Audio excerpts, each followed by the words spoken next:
Good Morning Northwest Morning Sprint is brought to you by Bill's Heating and Air Conditioning. It is 6:53. It's time to get you ready to take on your Thursday here in the Morning Sprint. Destiny Richards is in studio with a safety warning from local firefighters ahead of the holiday weekends. But first, to Mark Peterson with some signs of relief from the heat in the forecast. A little bit. You're not going to feel it this morning, though. We're sitting at 80 degrees in our first alert weather in the weather app by the free, still available in the App Store. Hourly temperatures tells you what's going to be happening, the alerts and the warnings. 82 heading out the door this morning, lunchtime 90, and dinner time it's going to be 96 degrees. In the Doppler radar, it was a busy morning, but things are now moving out of the area and we're drying out. Heat-related illnesses and deaths are spiking across the Northwest. 3 people died of suspected heat-related reasons in Spokane. They're just a few of at least 76 heat-related deaths in Washington and Oregon. Meteorologist Ginger Z is in Seattle. You can catch her coverage of this historic heat wave in just a few minutes on Good Morning America. And it's more important than ever this summer to respect the bans on fireworks if they're in place where you live. With our hot and dry conditions, the Spokane Fire Department is urging people to not use amateur consumer fireworks and to report it if you see it.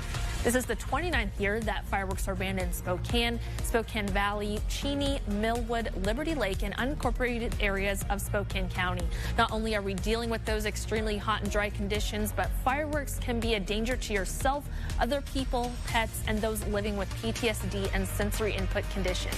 The best way to celebrate the 4th of July will be to watch the drive-in fireworks show Spokane Parks and Rec is putting on this weekend. Well, breaking news about the country's unemployment numbers. The Labor Department releasing its latest unemployment report this morning. It shows new weekly jobless claims fell back below the 400,000 mark for the first time in 3 weeks. 364,000 people filed initial claims last week. That's a drop of about 51,000 claims from the week before. And tomorrow, we should get another idea of how the economy is rebounding from the pandemic when the government releases the June jobs report. Experts predict employers added 675,000 jobs last month. More breaking news this morning. The CFO of the Trump Organization has surrendered to authorities ahead of expected criminal charges against him. Alan Weisselberg turned himself in to the Manhattan District Attorney's Office to face alleged tax crimes. Indictments are expected to be unsealed at 11 this morning. Former President Donald Trump himself is not expected to be charged. New this morning, the House of Representatives is expected to vote today on a $715 billion infrastructure bill. The Invest in America Act is focused on improving roads, bridges, transit, and rail, and ensuring clean drinking water. President Biden and a bipartisan group of senators reached a deal last week on top-line priorities, but many of the other details are still unclear. This bill is likely to be approved in the Democrat-controlled House. People in Florida may have to brace for tropical weather in the next few days. Tropical depression Elsa has strengthened into a tropical storm.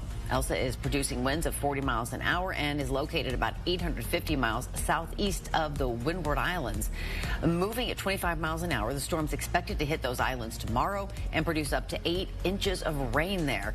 Elsa could move over parts of Florida by early next week. It's still too early to predict a path that far out. In just hours, President Joe Biden and the First Lady will visit the site of the collapsed condo in Surfside, Florida. The president will thank first responders and meet with families experiencing the tragedy firsthand. It's a visit many are hoping will provide some measure of comfort to a devastated community. 18 people are confirmed dead and 145 still missing. We're learning 2 children, just 4 and 10 years old, are among the latest victims pulled from the rubble. As crews continue to search for survivors, new video shows the building's parking garage just moments before the collapse. This is the same area where a 2018 report cited major structural damage to the concrete below the pool deck. You can see water gushing down from what appears to be a pipe in the garage ceiling and debris on the floor. President Biden has called for an investigation into the cause of the collapse. Breaking news that will affect families of students across the city of Spokane. The board for Spokane Public Schools approved changes to the district's school boundaries. The changes affect all grades, but won't go into effect until the 2022-23 school year for the north side, following year for the south side. This will change where many of your kids go to school. The district said construction of new schools and neighborhoods made the changes essential. You can find a link to SPS's boundary change website inside this top story on KXLY.com. Back with a final check of your forecast right after this.